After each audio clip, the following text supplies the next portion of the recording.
Hey everyone, welcome back. You know how sometimes you check your bank account and you're like, wait, what happened? Ah, Today we're doing a deep dive into the stuff that can make that happen: money, interest rates, and of course, good old inflation. yeah, definitely things that are on everyone's mind these days. And you give me some really interesting research to look at, trying to kind of like break it all down and explain it without getting too jargony. Awesome, because honestly, most people don't want a lecture on economics, right? We just want to get this, what makes these things tick and how it affects us day to day. So this research paper you've got, it tackles this big question: how are money supply, interest rates, and inflation all connected? Exactly. And it's something that like even economists don't totally agree on. Yeah. There's this whole debate about how much control central banks actually have over the money supply. Some think they directly control it, while others think it's more about reacting to the market. And depending on which one you believe, you interpret these relationships differently. Right. It's like, who's leading this dance? Is it the conductor setting the tempo or the dancers just going with the flow? A little of both, maybe. Exactly. And that's why this research is so cool. It kind of sidesteps that debate and says, hey, let's just look at how these things actually interact, regardless of who's in control. They use this really interesting method to analyze it. Okay, now I got to know, what did they look at specifically? So they dug into the Turkish economy after that whole 2008 financial crisis happened. Remember that. Tons of countries, Turkey included, decided to pump up their money supply to try and stabilize things. Right, like trying to jumpstart a car that won't start by like giving it more gas. But sometimes that just means prices rev up too. That's the inflation part. Totally. So Turkey's a super interesting case study. The researchers wanted to see how all these things that increased money supply, Hmm. what happened with interest rates, and inflation, how they all played together in that environment. Okay, so how'd they even begin to untangle that? You mentioned they had a specific method. Yeah, it's called generalized variance decomposition.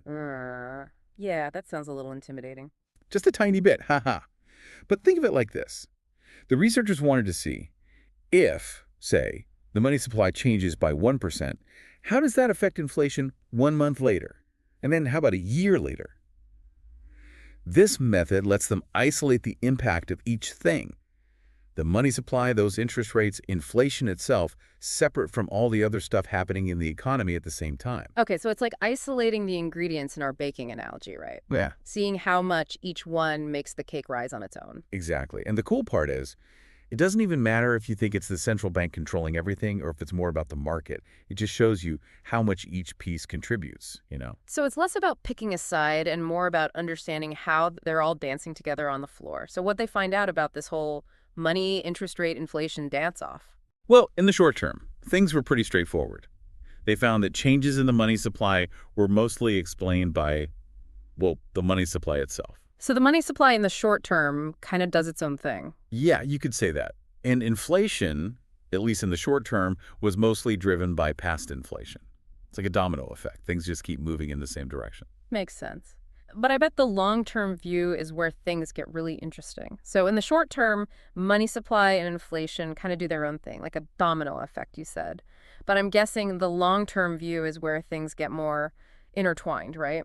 You got it. When they looked over a longer period, like a year out, it was clear that while money supply still mattered, interest rates and inflation, they started to really make their presence known. So it's not just the initial push anymore, right? Almost like the dance floor's gotten more crowded, and now those other dancers, interest rates and inflation, are starting to influence the steps too. Perfect way to put it. This Turkish case really shows that money supply, interest rates, inflation, they're not just off doing their own thing. They're constantly pushing and pulling on each other, Yeah. especially in the long run. Okay, I'm following you. But let's bring it back down to earth for our listeners. What does this all mean for, like, me or anyone trying to manage their money in real life? Right, the big question. It really highlights that what's happening today with the money supply, the interest rates we see, even current inflation, it all has ripple effects, like a chain reaction that we all feel eventually, whether it's deciding on a mortgage, investing our savings, even just like planning our grocery budget, it all ties in. Wow, I never thought of it that way. But it's true. It's easy to just tune out those economic reports, but they really do affect all of us. They do. And that's why getting a handle on these relationships is so important. Like, say you're thinking about buying a house and interest rates are low. This research is kind of saying, hey, think long term too. Those low rates now, they might mean higher inflation down the line, which impacts what you can actually buy with those mortgage payments years from now. Oh, that's a good point. Look, we have to be economic detectives, right? Yeah, Looking for those clues and connections to make better decisions about our money. exactly. It gives you a framework, to understand how these forces play together, and that can help you make smarter choices. I like that. Feeling empowered, not overwhelmed by economics. So this was focused on Turkey, but I gotta think these insights apply more broadly, right? Like we're all part of this global dance floor, aren't we? Oh, really? It's like we're all connected in this big economic web, right? What happens in one spot can definitely shake things up everywhere else. So do you think these findings from Turkey, that whole dance between money supply, interest rates, and inflation, does that translate to other places, like here in the US? That's a great question, and honestly, we can't say for sure without doing similar research in those other places. Yeah. But it definitely gives us this new way of looking at things, a new lens for examining economic data no matter where we are. And it kind of reminds us that these relationships, they're not so simple and can play out differently depending on what else is going on in that economy. So no one size fits all kind of deal, huh? Each economy has its own rhythm. Right. Think of it like this. The basic steps of the dance are the same. You got your money supply, interest rates, and inflation. Hmm. But the music, the dancers, even the actual dance floor, those are all different. The tempo, the style, all that can change depending on the specific environment. Love that analogy. Really gets the point across that we can't forget about all those other factors when we're trying to make sense of how these things work together. This deep dive has given me, and I'm sure everyone listening, a lot to think about. Any parting words of wisdom for our listeners as they go off on their own economic journeys? Just wonder, stay curious. Keep asking those what-if questions. What happens if interest rates go higher than expected? How does messing with the money supply change things for different parts of the economy? The cool thing about economics is it's always changing, always throwing curveballs our way. There's always something new to learn. So true. It's like we're all on this never-ending quest to really get economics right. And research like what we talked about today just shows us how much more there is to learn, more connections to make, and new ways to understand this whole financial world around us. Absolutely. And hey, who knows? Maybe someone listening right now will be inspired to do their own economic deep dive.